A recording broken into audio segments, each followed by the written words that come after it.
welcome to the Interstate Mets Report with your hosts, Nelson and Chris.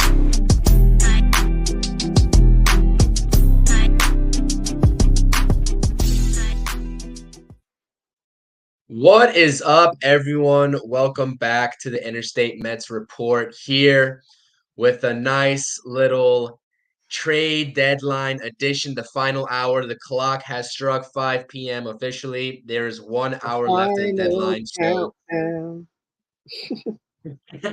that's right. I appreciate everyone tuning in. Whoever's tuning in now or a little bit later into the stream, you know who we all are. You know Nelson and I. We've been doing this for a little bit now. It's perfect that our show perfectly lines up into Tuesdays, and that's conveniently what the deadline day is this year. So, as always, before we get into any of these talks, we have a lots to talk about. We might run a little bit over past 6 o'clock, which I'm perfectly fine with at this point. But follow us on Interstate Mets at Interstate Mets on Twitter. First and foremost, make sure you're following us on there. The usual Amish Country Met on Twitter. Go follow him. Good stuff coming out of his Twitter today and all the time, especially on the prospects. You've been covering that a lot. And that's kind of something that is important now when you talk about the Mets. So at Amish Country Mets found on Facebook, Instagram, and TikTok as well. And most importantly, if you're watching on my YouTube, go ahead and subscribe to Nelson's. It's at Amish Country Mets fan. Make sure you show him some love. Just recently hit 200 subscribers on his channel. Big congrats to him. So go ahead and subscribe to him. If you're watching on his channel, make sure you're subscribing to my channel as well for all the latest shows, latest sports topics in the New York sports world. At CPNYSports is my YouTube channel, and I am also on Twitter and Instagram, posting regularly at CPNYSports as well. Not quite on TikTok. I'm not sure if I'll ever get on TikTok, to be honest with you, but we'll see. Maybe in the near future, but highly doubtful. Anyways, I appreciate it. I'm not going to be sitting here plugging us away. We have stuff to talk about, Nelson. Where do we even begin with this deadline? I think we just saw, obviously, we're not going to only be talking about the Mets. It's the deadline in general that we'll be talking about. The latest report from Jeff Passan that I saw was that the Dodgers and the Tigers had a deal in place for Eduardo Rodriguez. Obviously, that was all said and done. The only problem that the Dodgers didn't account for was that Eduardo Rodriguez had a no-trade list. There was a 10-team no-trade list that he exercised, did not want to go to LA, did not want to be in a Dodger uniform. So that deal is officially dead per Jeff Passan. That's a little bit funny. A team that was also in on Justin Verlander. So speaking of Justin Verlander, we don't have an ace anymore. Nelson, I want to start off with you. I'll give my opinion on it afterward. We'll be talking about it throughout this segment. We'll get to Max's comments and what we just saw from the baseball industry world and what he said about the Mets plans and what was told to him out of Billy Epler's mouth, quote unquote. So we'll see what happens. Nelson, how you doing? Give us your thoughts, your initial thoughts here. I'm doing great. Excited to see what happens in this final hour. Before I jump into the JV trade, the Dodgers, do they want Quintana? You're looking for a pitcher. You need a lefty. Come on. We at this point, it doesn't matter because we've traded almost everybody there is to trade. So I'm not looking to really keep anybody. It's kind of pointless. But yeah, with the Verlander trade, I'm happy with it, man. Like we got Drew Gilbert and blanking on the other guy's name, Clifford, right? Yeah, Ryan Clifford. Two outfielders, number 1 and number 4, respectively, in this Astros system. Again, like we've said in the past, rankings you can kind of take with a little bit of a grain of salt. Everybody's got different rankings. Everybody views these guys differently. On some lists, these guys are both top 100 prospects. On others, it's only Gilbert. I think I've seen Gilbert ranked as high as 30-something, 38, something like that.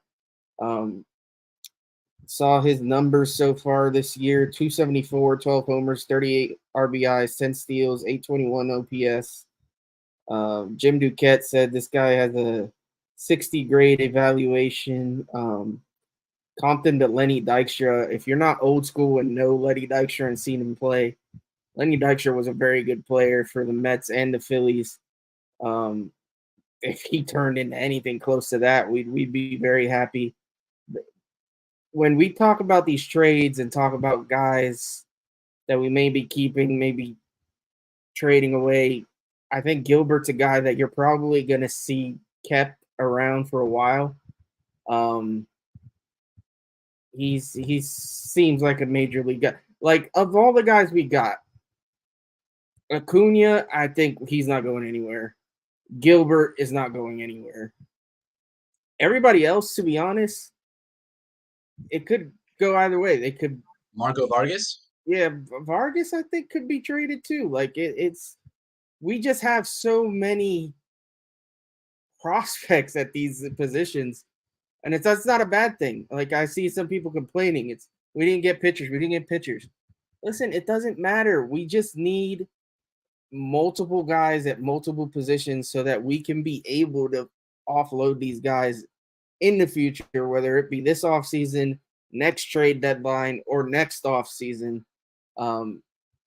Now we're in a position where we can comfortably trade players instead of like holding on to dear life to every prospect because we can't afford to trade anybody.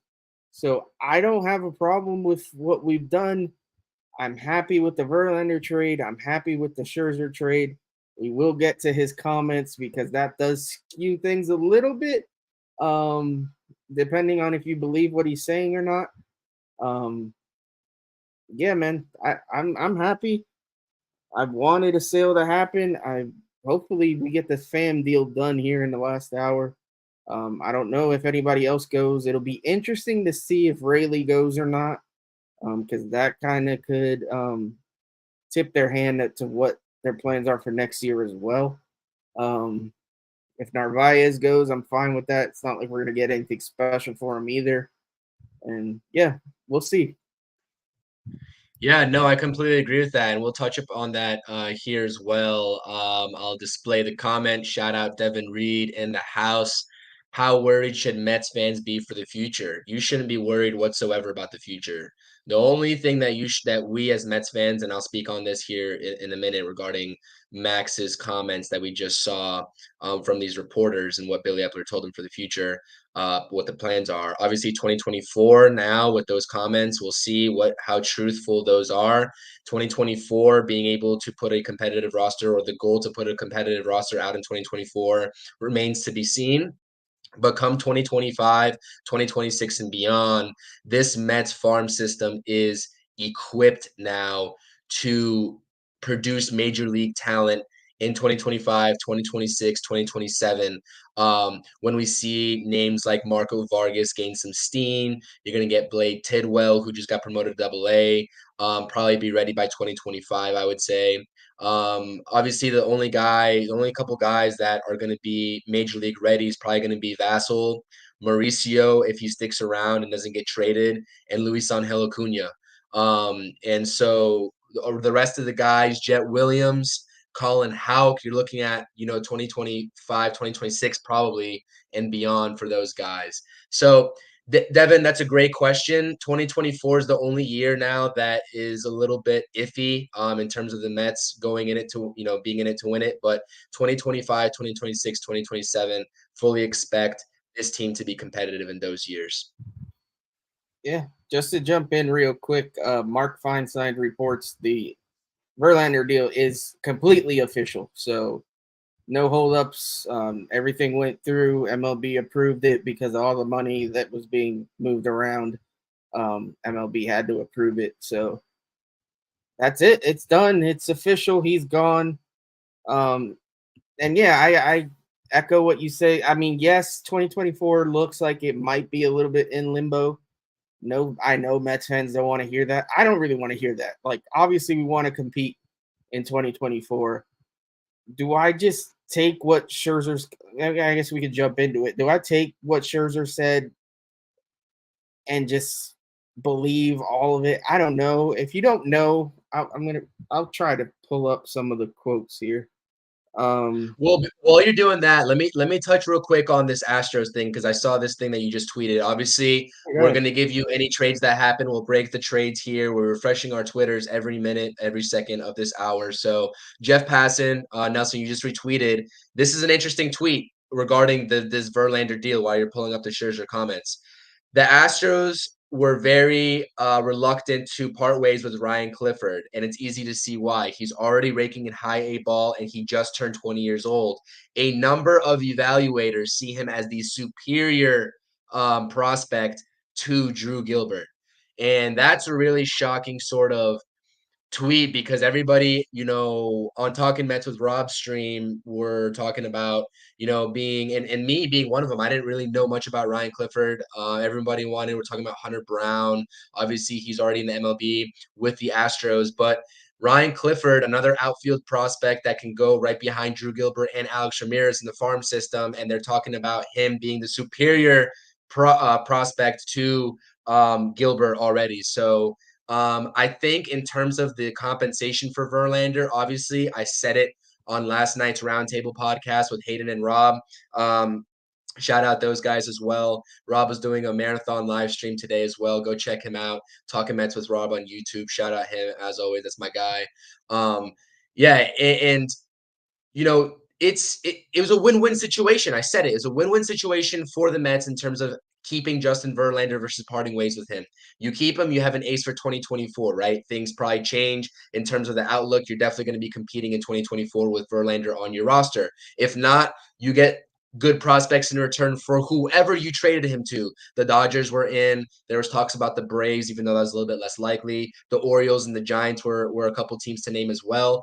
And you got, Gilbert here already, and you got Ryan Clifford, two outfield prospects. They were, like you said, number 1 and 4 respectively in the Houston Astros top prospects list. And then they are, you talk to different people, different evaluators, different outlets that are ranking the top 100 in baseball will tell you different things. Some left Ryan Clifford out. Is it right? Yeah, Ryan Clifford out of their top 100. Some we've seen him as high as what? We've seen him as high as 60 something in the MLB pipeline, top 100, and Gilbert as high as 38. So good talent the Mets are getting back, and I think a lot of people are sleeping on that fact. So I like the return. It's iffy to see what we're gonna do in 2024 with Max's comments. So let's pull up those comments, Nelson. Let's talk about Max Scherzer and what he said. I guess during his exit interviews with Billy Epler or whatever the conversation that he had with him. So this is what Ken Rosenthal wrote in The Athletic. This is quoting Scherzer. I talked to Billy. I was like, okay, are we reloading for 2024? He goes, no, we're not. Basically, our vision now is for 2025, 2026. 25 at the earliest, more like 26. We're going to be making trades around that. I was like, so the team is not going to be pursuing free agents this offseason or assemble a team that can compete for a World Series next year. He said, no, we're not going to be signing the upper echelon guys. We're going to be on the smaller deals within free agency. 24 is now looking to be more of a kind of transitory year. Those comments don't sound great, let's be honest. But we need to hear what Billy has to say because this is very one-sided. Obviously, this is what Scherzer is saying happened behind closed doors. Could I see the conversation going along those lines? Yeah, kind of. I mean, let's be honest.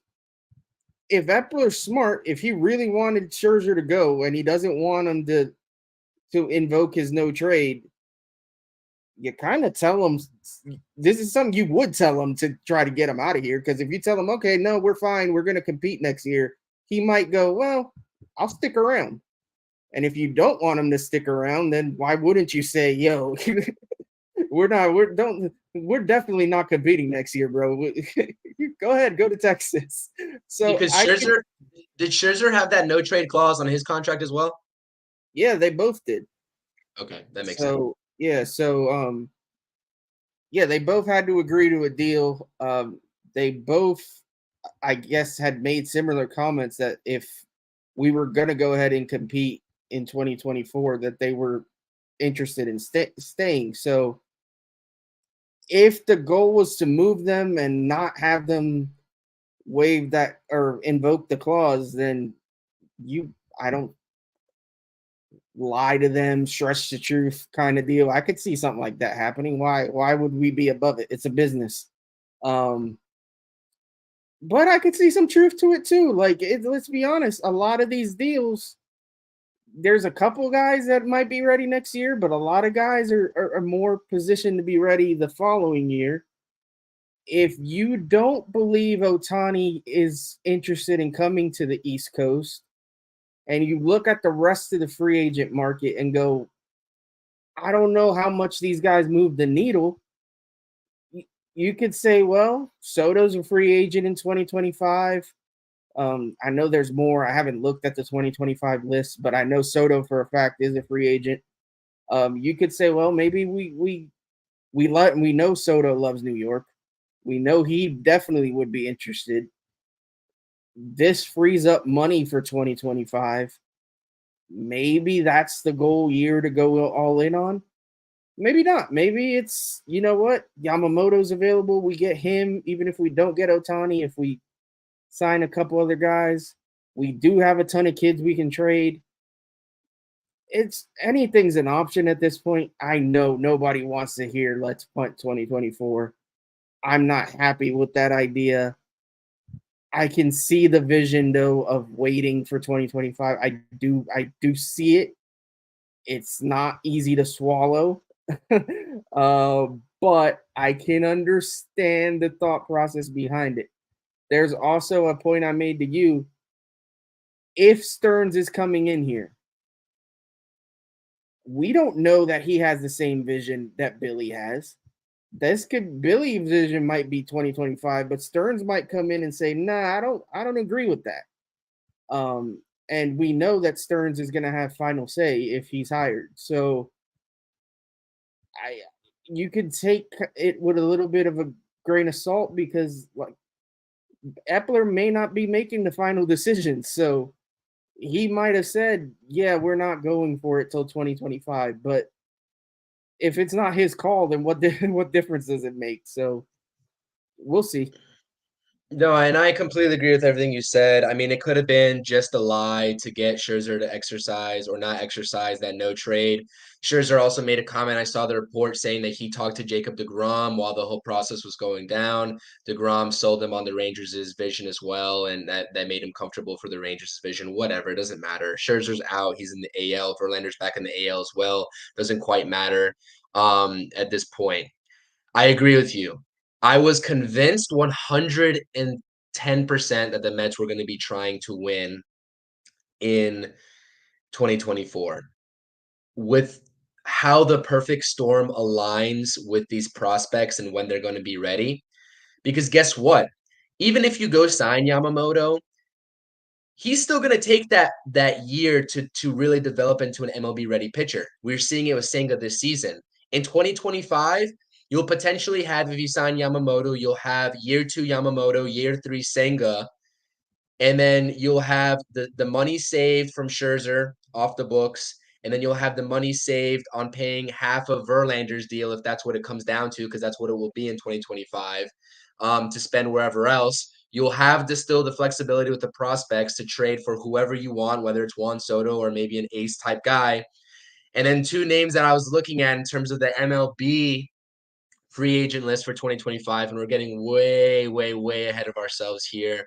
We're talking about the 2024 class coming up and how it's a little bit disappointing outside of Urias, but and Nola, and I guess a couple other guys, but really Urias is the guy that I'm looking at. I don't want Snell, I don't want Nola. But you have Max Fried becoming a free agent in 2025, and this is just spitballing. Hear me out. Garrett Cole is signed up to make $36 million a year in his contract. To me, and the turmoil and the flux that the Yankees are going through right now in terms of them being half buyers, half sellers, he's probably going to opt out of that deal as well, given what Scherzer and Verlander got. So You got options. I'm just saying you got options. And I Yeah. don't think that even if the Mets don't intend on winning in 2024, I still think they have to do their due diligence and sign Ohtani to that long-term contract because guess what? If he's under long-term contract, he's going to be here in 2025 regardless as well. So I don't think that whatever the plans are, whether it's to win or not in 2024, I don't think that impedes on them trying to sign Ohtani. Let me get to a couple comments Well, here that we have. actually, can I do this one because you know how I feel about McNeil. Yes, go ahead. Prop it up. So MTA Prodigy says, "What do you guys think about McNeil? He's been a huge disappointment to me. Possibly trade him in the future." You're speaking my language. If you haven't been on the channel before, I'm not a McNeil guy. I'm sorry, I never have been. It's not just a this year thing. I've just never kind of liked his style of play necessarily. Never liked his attitude. I'm not a big fan of guys like every time they make an out, huffing and puffing. That rubs me the wrong way. I know some people don't care. You could say I'm being sensitive, whatever. I just don't like the guy. Um, he's it's weird because there's always seems to be one Met that I'm just like not a fan of, and McNeil's that guy for me, and he's been that guy for me. And I would, I mean, you're selling low. I know if you trade him, this deadline, so I get keeping him. Hopefully he turns it around here after the deadline and boosts his value a little bit. And if he does, I would 100% trade him in the offseason. If we could, because we got to Devin's point, what prospects will get called up in 2024.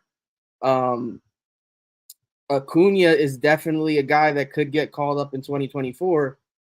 His position right now is second base. I mean, yes, you could move McNeil to the outfield, but you also got other guys. You got Gilbert maybe coming up in 2024. I would certainly consider moving McNeil to make room for these guys. And you got Mauricio too. That I mean, even if they don't call him up this year, and let's say they don't trade, I know we think they might trade him, but let's say they keep him. He's an option for either second base or outfield. So you're creating a little bit of a logjam there. So yeah, as prospects wise for next year, Mauricio is obviously up there if he's not moved. Acuna and Gilbert's another guy. And then pitching wise, Vassell probably will be here at some point. The other guys, I'm not sure, maybe towards the end of the year, but Vassell for sure I could see up, especially if we are not necessarily trying to go in on all in on 2024. So yeah, that's my take on that. Also, to Devin's question, if Blade Tidwell just lights it up in Double-A, I can see him getting called up at maybe not opening day, probably not opening day, but somewhere mid-year in 2024. I think he's got that kind of talent where you can do that. And I've been high on Blade Tidwell ever since the Mets drafted him out of Tennessee. So, good questions. Appreciate you, Devin and MTA Prodigy, for tuning in. Any other things that you guys want us to address on the stream, feel free to comment, and we will address those. Yeah, like you said, you will free up a roster spot with McNeil. McNeil's an older guy. Obviously, probably you would say in the prime of his career, just got a fresh new 4-year deal. If the Mets can eat a little bit of money on that, if necessary, to pawn him off to free up that roster spot, to maybe get Acuna in here, to maybe make room for Gilbert, by all means, I'd be open for it, especially if what Max said is true and they're retooling for 2025. Get those guys experience at the MLB level in 2024, and they'll be good to go in good shape in 2025. Listen, David Stearns or whoever's the president of baseball operations on the Mets is going to have some tough decisions to make, and they're going to have to get it right on these prospects. The prospects right now, as it currently stands, it's a good problem to have, but it is a problem. It's too crowded. Not all of these guys are going to fit on a 9-man field, in the leagues. You're going to have to decide between these guys who you're getting. What was that? I got some breaking. Well, it's not necessarily breaking news, but Mike Puma said that Tommy Pham poked his head into the manager's office and left the clubhouse in street clothes. No word yet that he's been traded, but signs point that way. Yeah, this close, it's already 5:30 and he's in street clothes. I would think that means he's on his way out. Agreed. Agreed. Good note there. I didn't see Mike Puma. I gotta toss him a follow. I don't follow him, unfortunately. I followed the Como, but I gotta get Puma on my list now too. Yeah, so Fam possibly going to be getting traded here soon. He's in street clothes. And a guy that we all expected to be traded. But like I was saying with the prospects, the Mets have a crowded situation now when you're talking about not only infielders, right? But you're talking about outfielders now with the depth as well. There's only 9 positions on the baseball diamond. Not everybody can get in. And when you're talking about getting MLB talent stars for teams who are looking to maybe rebuild themselves in the next couple years, these prospects, these excess of prospects that we have, Colin Houck, who we just drafted, Jet Williams, who's progressing nicely, Marco Vargas, who's been killing it in rookie ball, highly regarded, Roland Hernandez, who's behind Kevin Parada, who's behind Francisco Alvarez. Like it's actually mind-boggling. I don't think people realize. I don't think Mets fans realize how plentiful this farm system is in just 1 year's time compared to 2022. It's night and day. The Mets literally did in 1 week what teams dream of doing in 2 to 3 years. And that goes over people's heads because everybody's enamored with let's win now, let's win now, let's win now. We're sellers. This is an embarrassment. This is disappointing. That's 100% accurate. The Mets are disappointing. This is an embarrassment. But the Mets front office cut losses when they needed to. And that's the most important thing a front office can do when they're in flux and not do what the Yankees and Padres are doing currently to try to save grace, save face for the media, for the fan base, whatever. They do what's best for the team first and foremost, not to appease us fans. And I think a lot of people forget that sometimes. Obviously, the fans are the ones basically paying the bills, but it's all about the process at this point, especially with what the Mets committed to this past week. Got some more comments. Shout out my guy Aaron Cass. Is Starling Marte still a part of the future? He has 2 years left on his deal. Marte, another guy. If you can eat money and get him out of here, just like McNeil, trend towards youth. I'd say you package him in the offseason, or maybe at next year's deadline with someone needing an outfielder. Hopefully, maybe he has a nice display, maybe another Marte type year. But I don't think Marte is in the future plans if the Mets are going to be winning in 2025 and 2026. He's not in the future plans. So good question, Aaron. We're looking ahead at this point, not only to 2024, but in light of the recent comments, until we get a solidified answer, and we may never get it until this offseason comes around with what the front office's goals really are for 2024. But you got to start looking ahead. And guys like McNeil and Marte, they were designed to be win now pieces in 2023, right? And it just didn't shake out that way. So it's about getting younger and refreshing. Obviously, this phase of free agents and signings, with Marte being a free agent signing, it didn't work out the way the front office wanted it to. And it's about moving forward. And I think that people just forget that, and they're just lost with the upfront face value of what we got in 2023. But us as creators for the Mets and analyzing the Mets, we have to look at the future years because we're going to be talking about this team and the future. It's going to create good talking points, and it's sort of like putting on our like fan GM like thinking caps and like trying to emulate and reiterate back to people listening what this front office might be thinking. So that's where I'm at with that.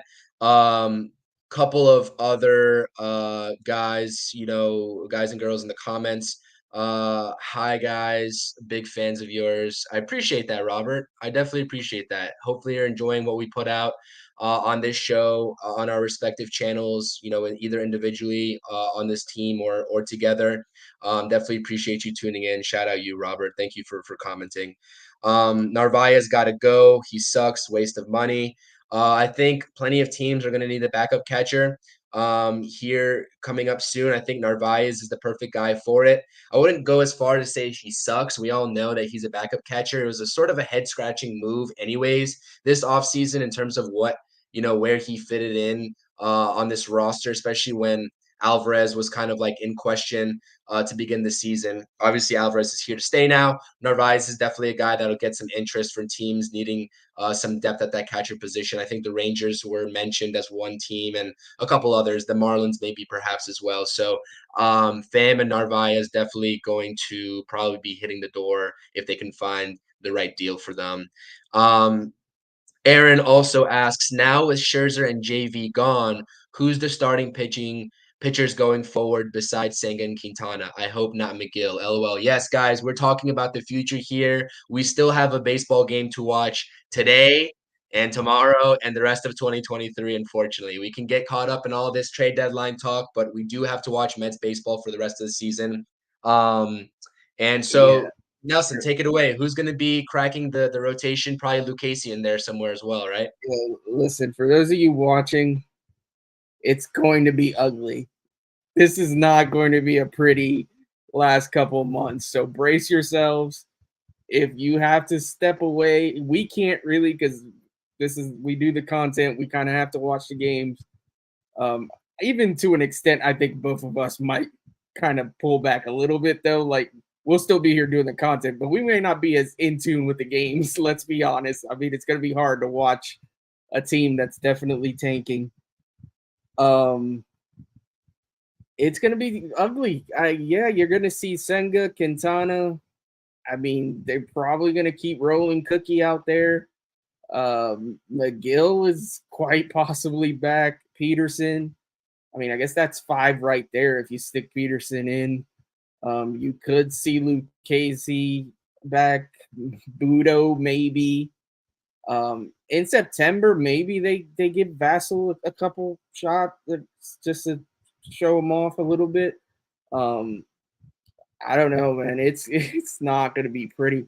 I'm more worried about what we do with the position side of things. Like, I'd like to see them give Mauricio his shot. I'd like to see more young kids in general, whoever they may be, if they're in AAA and are somewhat ready to at least see what they got. Because I'm not. What's the point of putting Vogel back out there and DJ Stewart and Danny Mendick and why to do what? They're not. They all stink. I would just rather see more kids play. And listen, Cohen told us what he was going to do back at that press conference. I have a quote right here. I already consider the money spent. In an unfortunate circumstance, if I can find some ways to improve our farm system, that's the path we take because I'm willing to do it.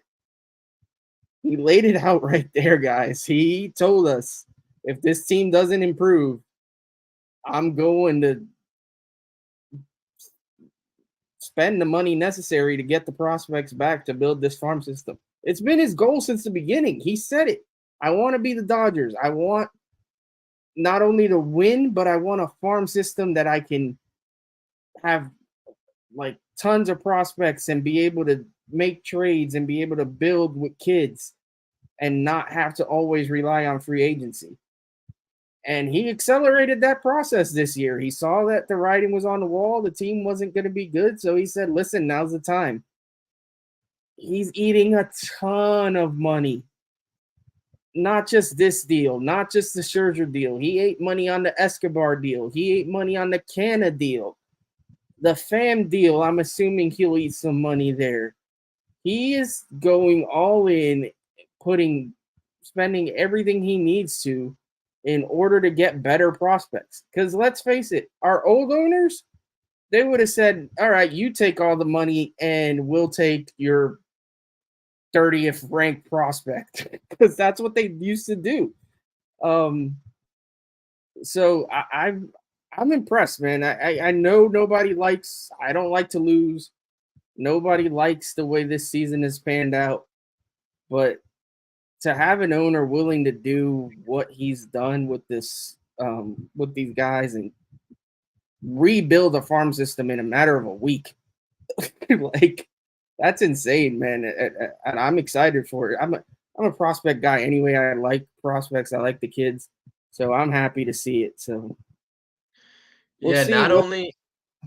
Not only sorry to cut you off there, not only would those trades have looked different, some of them might not even have happened at all if the Mets had asked, the other teams to take the majority of those contracts for Verlander and Scherzer. Other teams would have just not done it, regardless of whether prospects they're giving up, even if they were lower tier. They just wouldn't commit that kind of money. So great point. Like Cohen, you know what? I see Cohen catching a lot of flack. Um, some people think that he's not truthful with his intentions. I see the opposite. I think that he laid it out for us, right on the table in that impromptu presser, like you just said that he did. And he basically said it. But we just got the Mets' official thank you JV for half a season of baseball, not even tweet. So that's official there. Breaking news as Why well. do The we do Rangers that? got a backup catcher. What was that? I was like, why do we do that? Why do we do these thank you posts for guys that really made no freaking difference? If the guy was here for years and like it's one thing, but the guy was here for a few months. Like, what are we doing? Scherzer, I understood it just because of 2022, but Verlander, that's a little bit of a And stretch, then that's especially with another the stretch, injury.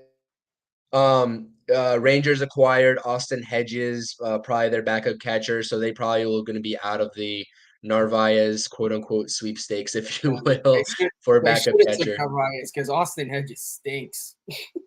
Yeah, he does. The Pirates only got international pool money for Austin Hedges, so that'll tell you a lot. But yeah, man, it is going to be frustrating. Like Nelson said, the rest of the 2023 season, I will be watching here and there sporadically. I'm not going to be itching to watch those games, but I will be watching just because the Mets are still Come technically six on, you're games out not of a going to wild be card spot. excited to watch Megill on the mound and Yeah, definitely throwing not three excited for innings that. of 8-run ball.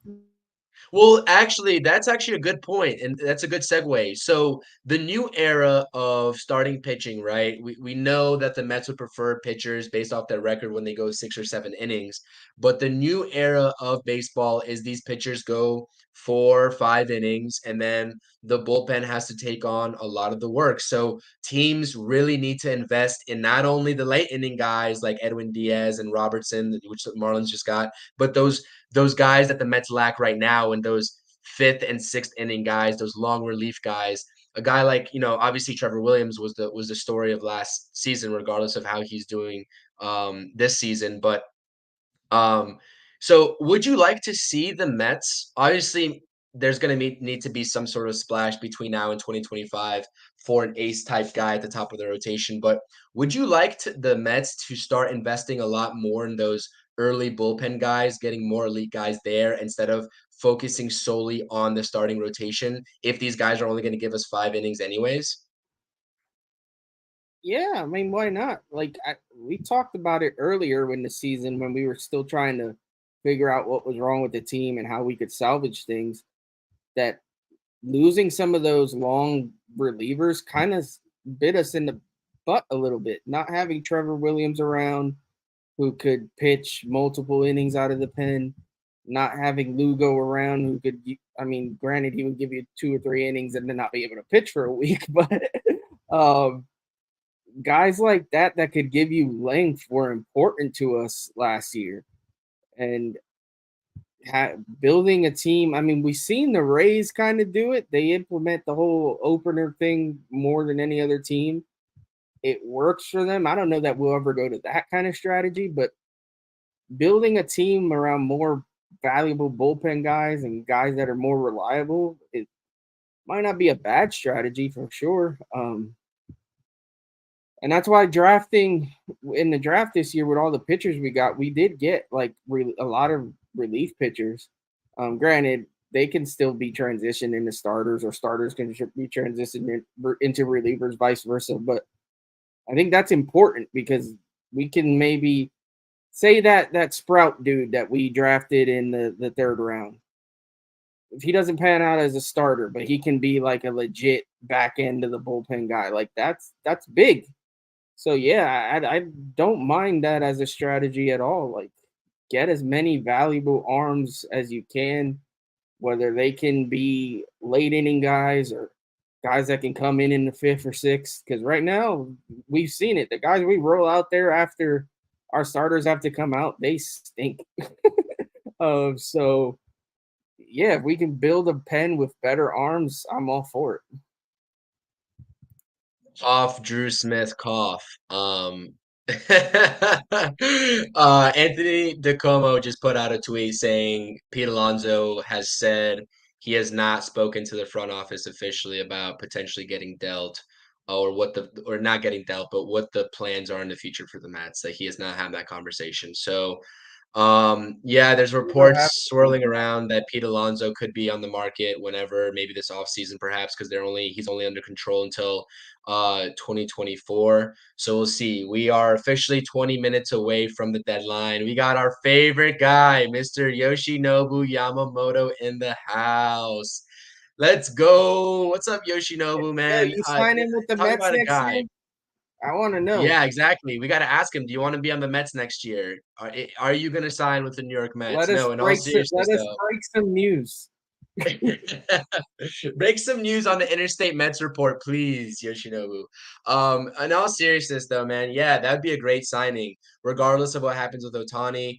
You talk about a weak 2024 starting pitching class. I know it looks strong on paper with Snell and Nola, Urias and Yamamoto, but only really guys that I'm interested in is Urias and Yamamoto out of those guys, and obviously Shohei, but we're not really talking about Shohei here. He's an anomaly. We'll see what happens with Shohei. That's going to be a really big thing this offseason. Are you So I can't surprised wait we to see what haven't happens. seen more action, not just with the Mets, but in general, like the last hour or so? Like it's been a little dead, to be honest. Yeah, definitely. Yoshinobu says he's 48 years old, been a Mets fan since '84. I've seen it all. I'm here for Ronnie Mauricio. Um, yeah, I think that means that you're trying to see Ronnie Mauricio come up and get called up because I think we all are. I think we're all under that assumption. So, yeah, man, I was under the impression that Ronnie Mauricio, if he doesn't get called up in this latter half of the 2023 season, then he's for sure going to be packaged in this, in a trade package for a pitcher this offseason. Talking about Corbin Burns or whoever, Dylan Cease maybe, as a headliner. But if the goal is not to win in 2024, maybe you still go after Cease because he's going to be under control. I think through that 2025 season. I could be mistaken. Um, but Burns might not be an option at that point if you're not trying to win in 2024. So we'll see what happens with Ronnie Mauricio. Listen, I don't think Ronnie Mauricio is going to play anywhere in the field, as a New York Met. He's going to be a DH type guy. I wouldn't be mad at it, to be honest. Switch hitter. That solves a lot of your problems. You still have Vientos, who's probably not going to be traded at this point anyways, because you'll get pennies on the dollar for him instead of the bigger return you could have got if you didn't call him up this season. So we'll see what happens with that. But yeah, guys, 18 minutes until the deadline. It's 5:42. It's a little quiet right now. We're still waiting to hear on Rayleigh, Pham, Ottavino, Narvaez. So I think the Mets are trying to scramble to make those deals happen. I think we see a Pham deal happen here within the next 17 minutes now. I feel So like let's we're gonna stay in see tune with that. a lot of last minute deals in Yep. general. Um, Yep. somebody I've a good point that I see on Twitter that somebody made. This sell off kind of confirms to me that Buck won't be here next season. He's too old to be here for a transitional year. That's kind of a good point, to be honest. Like, does Buck really want to be around for a year that we're not maybe necessarily um, trying to win or at least not going all in on? He might not be. I don't know that means he'll resign, but maybe that'll be a conversation where the front office talks to him and says, "Hey, man, our vision for this team doesn't really line up with having you around, so it's time to move on." I could definitely see that. Yeah, we got 15 minutes, 16 minutes left. I don't. I think Fan might be the last move. I saw some notes on Twitter as well about Rayleigh looks like he's sticking around. Maybe that means he's in uniform and whatnot and ready to go for the game. Because you would think if guys were getting traded, it would be like Fam. He would be in street clothes and on his way, like just waiting to hear where he's getting a plane ticket to. So we'll see. Be interesting to see what we get back for Fam.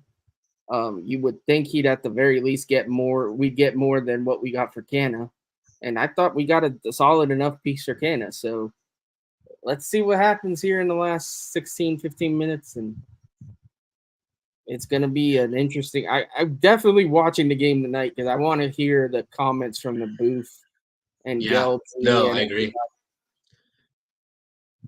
Yeah, no, I agree. Shout out Jay from JNY Sports as well. Backing up what Nelson said before. Yeah, appreciate you tuning in. Fam left the locker room in street clothes. So you know what I wouldn't be shocked at? I wouldn't be shocked if the Reds reacquired Tommy Pham and made a little bit of a move there to solidify somewhere in outfield. I'm not in tune with what the Reds are doing, but that would make sense to me. That'd be the first team that I'd probably be looking out for a Tommy Pham deal if I had to just spitball here. So maybe you'll see something with the Reds pick up in Tommy Pham.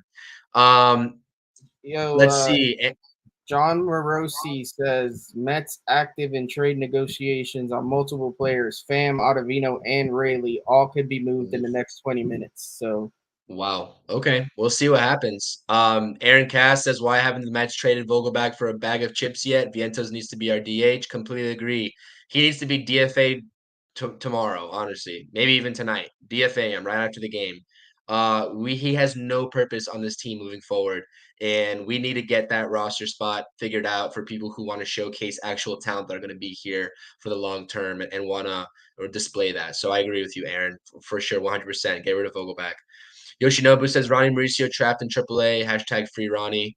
Yeah, we'll see what happens. Ron Mauricio coming up soon, but yeah, look, there you have it from Heyman himself. Talking about Narvaez, Rayleigh, Otto, and then Pham. We'll see what happens in the next 14 minutes now with those guys. We're eagerly awaiting.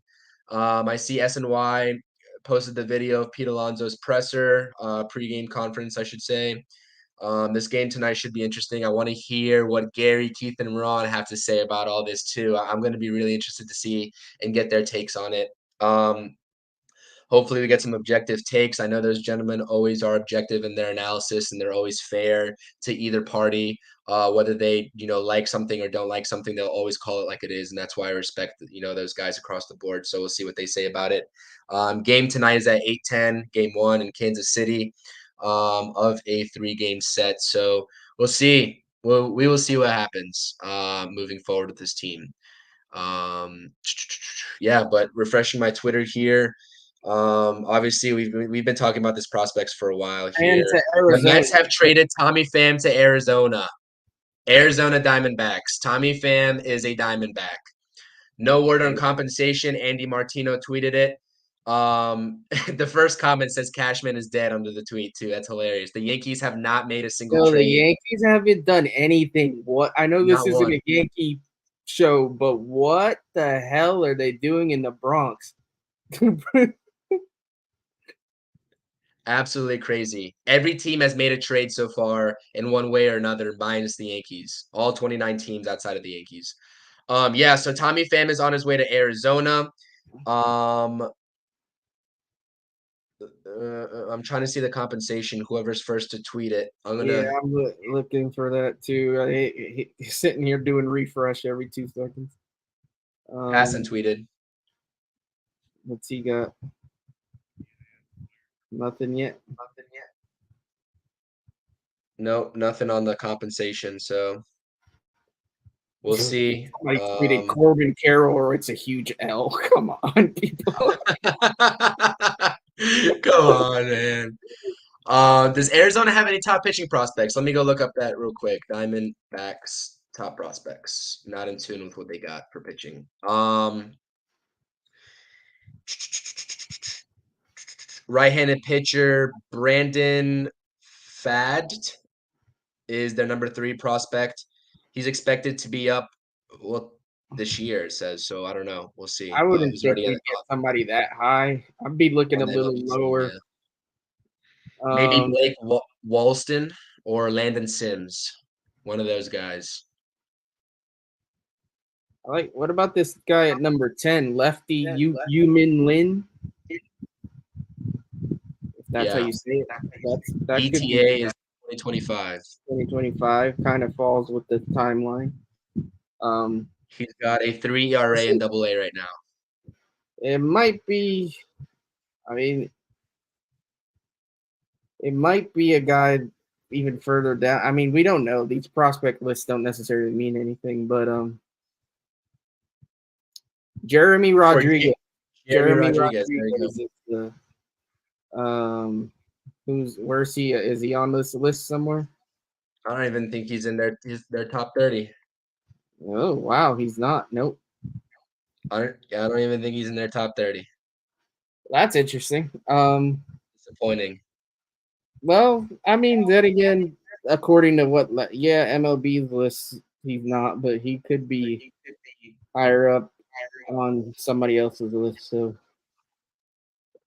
I mean, we'll see. Maybe they ate all the money, and that's why we didn't get anything back that was as good. It's disappointing though because I feel like I won't speak on what He's a who shortstop, by the way. is a shortstop. The Mets are stockpiling shortstops for whatever reason. He's hitting 250 this year with a Baltimore 750. Orioles are finalizing a deal for Jack Flaherty from the St. Louis Cardinals. Oh wow, that's huge for them. That's huge for them. That's a good. I think that's good for them. They needed somebody in that rotation. Jeremy Rod. Oh, okay. He was born in 2006. That's crazy. That means he's what, 17 years old? No, maybe. Something like that, right? Yeah, that means he's 17 years old. Yeah, young kid. They could just be looking at high upside young kid. They've obviously are looking to stack. They're looking for athletic guys. It seems like guy. Um, interesting move. So we'll see, mate. That could be the last move. Maybe not. A little note here, Jeremy Rodriguez was signed, I think last year with the Diamondbacks, and he was ranked number 47 on the top 50 international pool list for international prospects. That's not bad. Not bad, not bad. His swing looks a little raw. I'm seeing some video here. Swing looks a little raw. I think Yeah, that's him. he's I think in he's the a lefty. Dominican League, so he's out there. Yeah, yeah. So we'll Uh, see. I mean, another shortstop, honestly. Yeah, Jet Williams, Colin Houck, Margot Vargas, Luis Angel Acuna. I mean, the shortstop, capabilities in the Mets farm system are plentiful, and they're going to be moving around. So, um, shout out Ian. Ian, hi guys from Australia, enjoying the chat. Appreciate you Australia, stopping by, what's up? Ian. Uh, Appreciate you. We do this every Tuesday and Friday. If you haven't subscribed yet, make sure you subscribe to both of our What channels. We'll time is be it in Australia? I'm I curious. don't know. It's a good question. Ian, what time is it over there? If you can drop that in the chat, I'm curious too. Jay from JNY Sports says, LOL, another shortstop. Yeah, man. Like I said, don't get too enamored with what it says on these guys' profiles of what their positions are. They'll be moved around. Don't worry. I just think it's funny. But I just kind of now I just want to keep adding shortstops. I just want to have like no a farm of all shortstops. yeah. Yeah, I like that. I like that O's deal for Jack Flaherty. Orioles obviously were briefly discussed for Verlander. That rotation needs some help, and the Orioles could make a run. It was unexpected coming into the season. We knew that they were going to be ready come 2025, maybe 2026, but they're way earlier than expected. It took a couple years of rebuild, but they're fully in it. And Jack Flaherty kind of underwhelming, so far this year. I think I haven't really kept tabs on him, but he's got electric stuff, and he had a lot of buzz surrounding him. So, in the last couple of years. So we'll see how he does for them. Maybe a change of scenery. Ian says nearly 8 a.m. on Wednesday in Australia. So shout Nice. out you. Waking up to the Interstate Mets Report. I like it. Exactly. The best way to start your morning. So we appreciate Ian for stopping by. Let's see what happens. I know I can already tell on the comments. I'm not gonna even open up the post, this tweet about Jeremy Rodriguez. People are gonna lose their minds about why do we get another shortstop? Like, you know what I mean? It's just Oh gonna be the yeah, same old crap. So I'm not even gonna look in yeah, the comments. We'll see. We'll see yeah. what happens. Nobody's gonna. I mean, they've already complained that everybody we've gotten has been some sort of position player, and we only got one pitcher, and blah blah blah blah. Positions Yep. don't matter, people, and our pitching prospects have actually improved quite a lot this year. So we drafted a ton of pitchers too. So I would not be that enamored with the fact that we didn't get pitchers. Um, we could always. Just read a tweet. Jeremy was ranked 31st in the Diamondback system by Fangraphs. So it's not a huge get, but you never know with these kids. Again, he's more than likely at some point he's probably a trade piece more than anything. If he And we're just develops into that, getting yeah. younger. Yep. 17 years old, it's hard to tell and hard to make assumptions on. So just hold off on that. Any rash assumptions. Ian asks us if we checked out his favorite sport, AFL, Australian rules football. I have not. I am not in tune with the I've AFL. I've seen bits and pieces. It looks fun, man. Yeah. I'll have to check that out. I'll have to check that out. But we got 4 minutes officially until the deadline. It is 5:56, approaching the 6 p.m. deadline here on August 1st, a Tuesday. We'll If you had to see guess, the are Mets. we done? I think we're done, man. Unless I someone wants Otto, I don't think Rayleigh's getting traded. Yeah, I think I agree. I think we're probably done. I mean, you never know. Some deals come in like right after. I think we could go like you want to go like 5 minutes or 10 minutes past the deadline, and then wrap it up. Yeah, we'll go because teams, if they've started their negotiations at 6 p.m. on the dot, they're still able to sort of talk and work that through. So we'll see another maybe deal or two happen in the next 5 or 10 minutes after the deadline. We'll give our, I guess, grade of the Mets trades, and then oh, there you go. Yankees acquire Kenyon Middleton from the Chicago White Sox. So or Keenan, sorry, Keenan.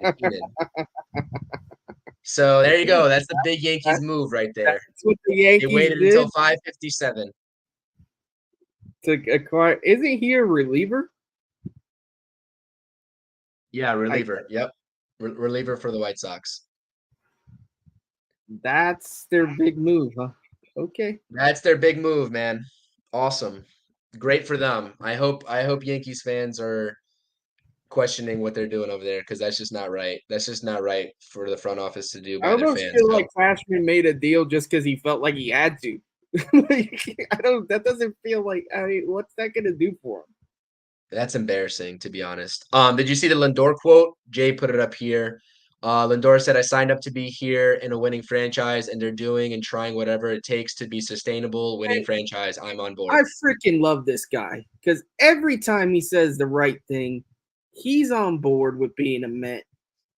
And Pete too, to an extent. I mean, Pete kind of got a little wishy-washy the other night, but he's usually all, "I want to be a Met. I want to be here. I believe in us." Like I want to hear that from my guys. I don't want to hear the, "Oh well, I'm not sure about." Shut up, just shut up. Like, Yep. so Lindor's my guy, man. Good shout out Lindor. Yep. 100%. 100%. 5:58, guys, almost 5:59 here. I think the Mets are done. I would like to see Narvaez and Ottavino dealt for whatever they can get. But listen, I'm not mad at all. We'll be on here for another 10 or so minutes after the deadline. Jack Flaherty traded from Orioles to Cardinals. Joe Sherman, you're late. You're very late, buddy. Let's see Yeah, here. where We'll was see if he? there's what was that? I said, where was he? He was really late on that one. Really late, really late. We'll see if there's any other flooding trades that happen in the next minute or two. But it looks like the Mets are finished as of right now. And we know the state of the Mets going into the second half. We'll see what happens with a guy like Daniel Vogelback if he is going to be sticking around, which I think we all agree he should not be. We'll see what happens. So 5:59 officially. And then we'll get into some of our post So deadline who are going to thoughts on be? the Mets. Quick question for you: who do you think are going to be the call ups? Because we got what do we have to fill? We got Scherzer's spot, Verlander's spot, Canna's spot, Fam's spot. That's 4. They had already filled Robertson's spot. So we got 4 guys. Who do you think the 4 guys are? I don't know all 4. I think Lucchesi is definitely going to be one of them. You think? You don't think it's just Yeah. Megill and Peterson sliding in? Maybe. I mean, that could be it. I think they're going to stick with Peterson in the bullpen, though, to be honest with you, and probably slide up Lucchesi. But we'll see. We'll see. I think McGill's definitely going to be one. I think Lucchesi's going to be the other guy, but we'll see. And I don't know about the other. I don't know about the position I was players. gonna I say would who's hope flipping it's the Ronnie position. Mauricio. Yeah, I I was would gonna hope it's say Ronnie Mauricio. that's what I was Yeah. fishing for. Is it going to be Ronnie? At this point, I don't know. I don't know. I can't say confidently, but Well, what do they you think? did Throw say that to that they you. had a ton of minor leaguers like waiting in the hotel, and Ronnie wasn't one of them. So it's not probably not Ronnie today. Is it Ronnie at any point? I don't know. Really don't know what else he has to prove. But That's the grand yeah, question. I don't know. I'd love to know who was. I guess yeah, I'd love to know who the heck the guys were that were waiting in the wings. I guess we'll find out some of them here shortly. Yep. Hassan just scared me. He says Dylan Cease was not traded. Okay, thanks, Passan. We know that. Yeah, officially 6:01, guys. Deadline is over. We'll see if there's any unreported deals that come through last minute in this kind of intermission period here. But You all in know, all, I'm looks gonna like the say Mets are this. done. Outside of the Mets, the deadline was underwhelming. Like the Mets made a lot of moves, but everybody else, there wasn't a lot of big names. There wasn't anything crazy. I mean, unless we hear something big here in the next couple minutes, but I'm kind of somewhat surprised that there wasn't a little more movement, I guess. Not for the Mets. Obviously, the Mets did a ton, but everybody else in the majors kind of sat back a little bit.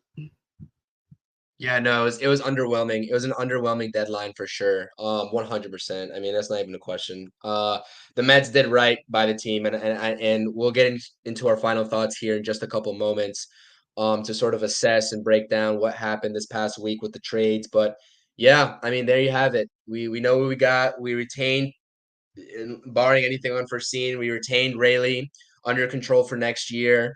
We retained Ottavino. I think he has a team option, maybe, or was it a player option? I think it's a team option. I don't know, one of those options. So Ottavino could possibly be also under control. We'll This see what deal, happens. Narvaez stays, and we'll see what happens. this deal hasn't officially gone through, but it's an interesting one if it does. The Phillies and Pirates were close on a deal that would send left-handed pitcher Bailey Falter to Pittsburgh for infielder Rodolfo Castro. Kind of, Interesting. a trade of 2 kind of underwhelming guys that I think both teams expected more out of. Hmm. That would be interesting if it does go through. Yep. 100%. 100% agree. Um, yeah. So we'll see on that. We'll check in on that. But yeah, an underwhelming trade deadline, really. It was really underwhelming outside of the Mets dealing, obviously doing a little bit of a fire sale with the top guys, Robertson, Scherzer, Verlander, Pham. I just have to point out that the Yankees, that's absolutely Oh, the Mets traded Dominic Leone to the Angels. Did they really? Shout out Robert. There you go. Mets traded Leone. I wasn't expecting that name out of. I doubt we got much of anything for him. You never know. He impressed for a couple weeks there. I mean, we'll see. Shout out Robert for reiterating that. Leone last minute deal to the Angels. I'm sure we'll see a little bit of a flurry of them. We'll see what we got in return. The Angels are an interesting team because they've been heavy buyers this deadline. Obviously, not names that are gonna like wow you, but they've got CJ Crone. They got Leone. They got a couple other guys in between that I'm kind of slipping out of my mind. Didn't Randall Grichuk go to them too? Randall Grichuk as well. Yeah, so that's pretty interesting. Giolito and Giolito, there you go. That's interesting. What do you think of that? I mean, I don't think the Angels are going to make any noise, but I mean, you never know, man. Sometimes these deals kind of like hype a team up, and if they need Trout back, if Trout is back and healthy and able to give that lineup a boost, then I think they maybe could make some noise. It's not like they're that far out of it. I mean, I'd rather be the Angels than the Yankees. yeah, no, 100%. Two final deals for the Mets. Pham to the Diamondbacks, Leone to the Angels per Tacoma. The Mets have traded 6 players off of their 26-man roster in the last 6 days. So we kept Rayleigh, Otto, and Narvaez. Yep. Yep. You know what?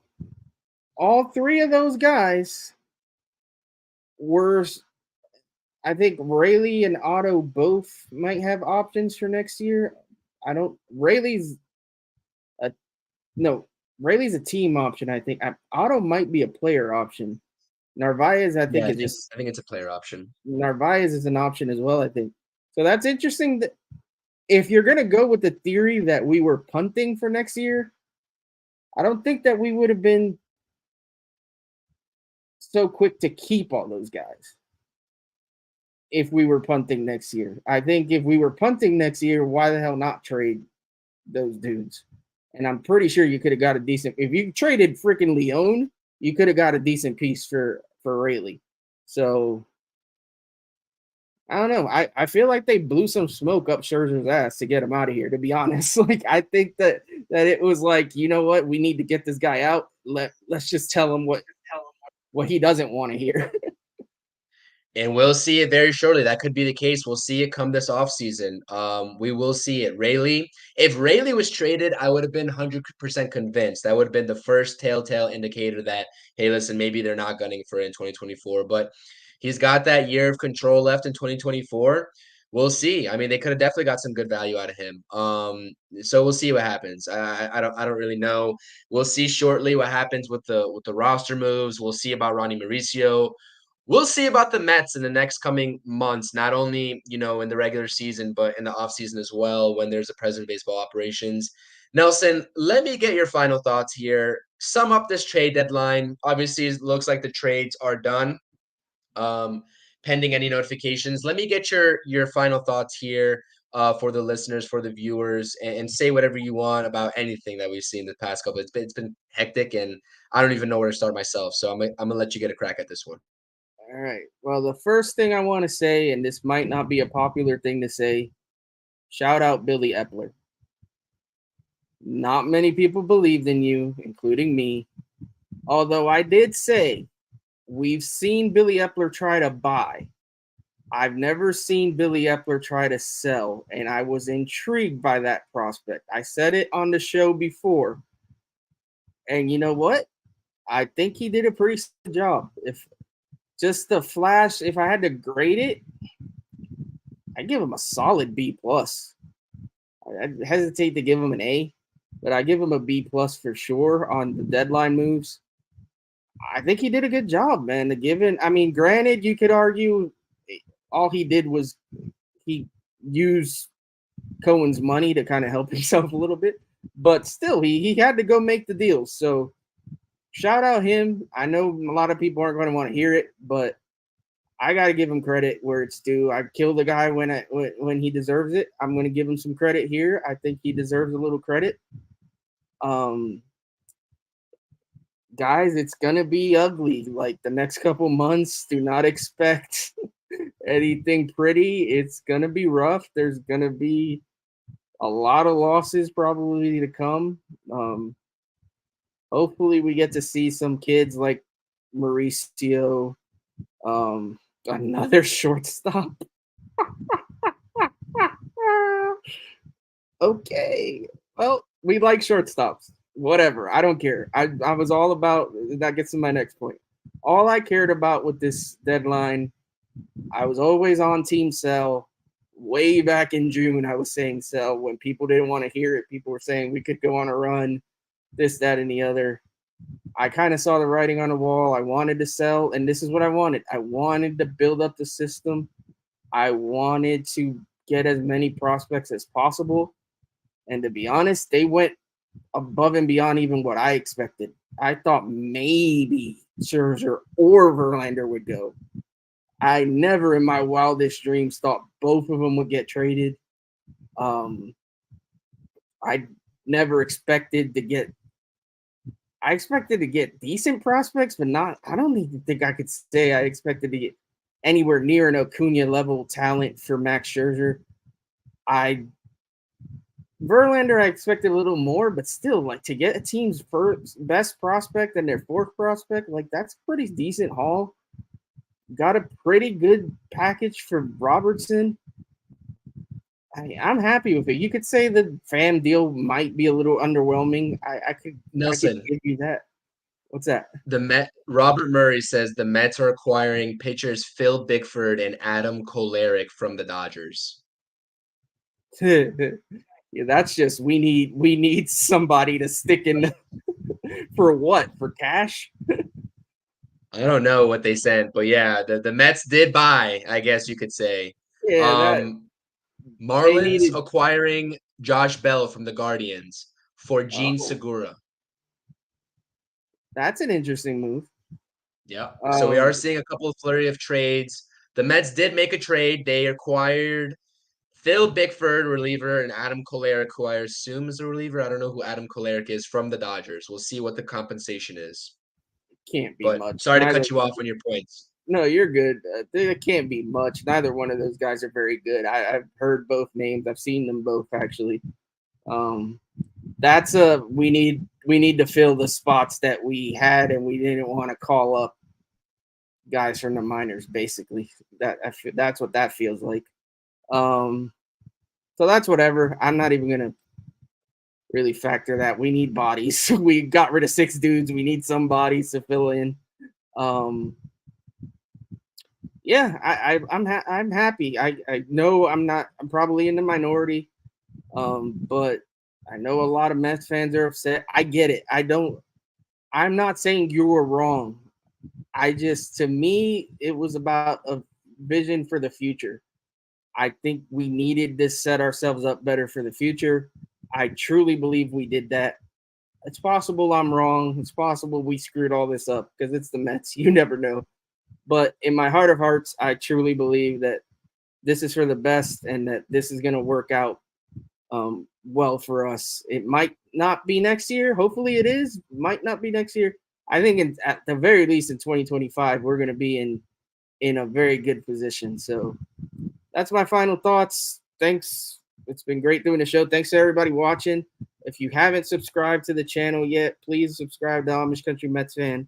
I'd appreciate it. Thank you to the people that are already subscribed for getting me to over 200 followers, or 200 subscribers. So hopefully we keep on marching forward and get that number even higher. So thanks everybody. Definitely good points from Nelson. Joel Sherman just tweeted the Mets acquired Kolarek and Bickford from the Dodgers for cash. Like Nelson said, they needed arms to help get through the rest of the season. So that's exactly what that trade was about. A little bit more interesting in the division. Marlins also making a stronger run. Josh Bell, I don't know. It seems like the Guardians are selling off as well. So Bell for Segura swap there. Interesting for the Marlins, who are having a pretty decent season for their standards as well. So, yeah, I completely agree with the sentiment and what you said, Nelson. We'll see. That's my main two words. We will see. We will see. 3 words. Nothing set in stone for the Mets. Nobody knows what's going to go on. Billy Epler's comments to Max Scherzer that Max Scherzer reiterated could be smoke, could not be. And the Mets are in a position, if they want to compete in 2024, they definitely can do so via trade. If they want to hold off and wait, they can certainly stall, wait for a couple prospects to develop, wait for the MLB ready talent like Acuna, Senga, even Yamamoto if he comes in to develop for 2025.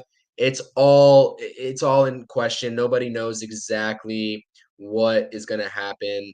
I am a big fan of what Billy Epler and Steve Cohen did this trade deadline. I think they set up David Stearns for really good success moving forward, not only with the prospects, but freeing up some money in the future years for David Stearns to work with, in addition to whatever capital Steve Cohen is willing to put on the board for the free agents moving forward. I'm excited for what the prospects have in store. Obviously, I don't think all these prospects are going to stay in the pipeline. There's going to be trades that happen. It's whether it's in 2024 or 2025 that we'll see those trades happen.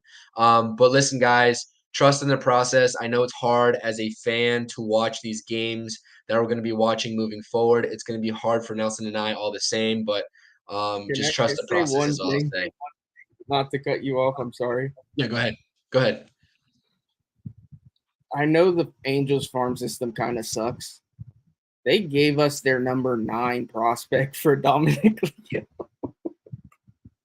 Oh, he was number 9? Yes. Wow, that's crazy. Yeah, I saw he was hitting. So on the point of Dominic Leone trade, it was Jeremiah Jackson and shout out Jay, Dodgers trade for cash for Bickford and Kolarek per SNY. Jeremiah Jackson, the shortstop prospect who's in Double A that the Mets got for Leone, apparently is their number 9 prospect. He struggled in Double A last season, hitting 215, but he's hitting 249 in Double A this season with a 768 OPS, I want to say.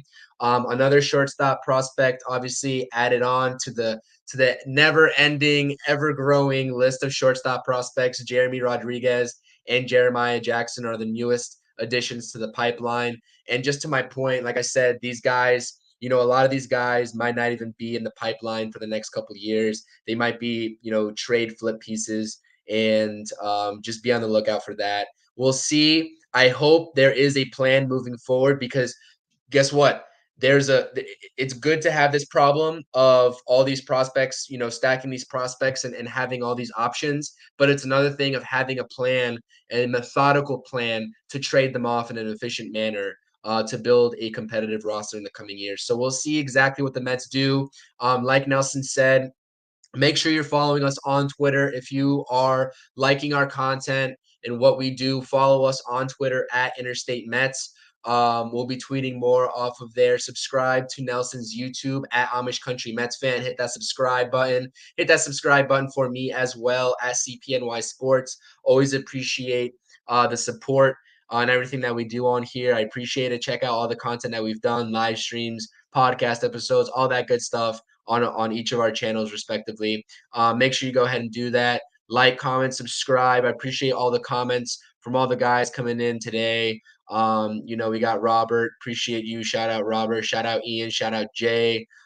Shout out Yoshinobu. Shout out Aaron. Shout out MTA Prodigy. Shout out Devin. Appreciate all you guys for dropping the comments today, making this a lot more fun to do this with you all. Dropping the comments, talking about what you all want to hear, because at the end of the day, we're not only here to get our pieces and our think pieces off, we're here to address and answer what you guys have as questions for our favorite team, the New York Mets. So we'll be doing more content regardless of how ugly the 2023 season gets. We're holding our heads up high with what we got in the trade deadline for future years to come. Hopefully David Stearns comes in, brings some stability to the front office. Got to keep believing in their vision, their plan, whatever they got going forward, and we'll see what happens. But it's been a really fun week, really exciting week. Trade deadline's always exciting. Today was exciting with our show lining up for it. Thank you, Nelson, so much. I appreciate it.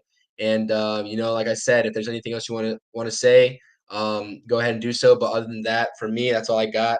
And let's go Mets. Well, that's all I got too. Actually, one more thing. Respect my GM. Let's go Mets. There you go. Let's go Mets. Let's go Mets, everybody. Thank you for watching the Interstate Mets Report. Streaming Tuesdays at 5 p.m. and Fridays at 4 p.m. Eastern Standard Time. Make sure to like, comment, and subscribe to @Amish Country Mets Fan and @CPNY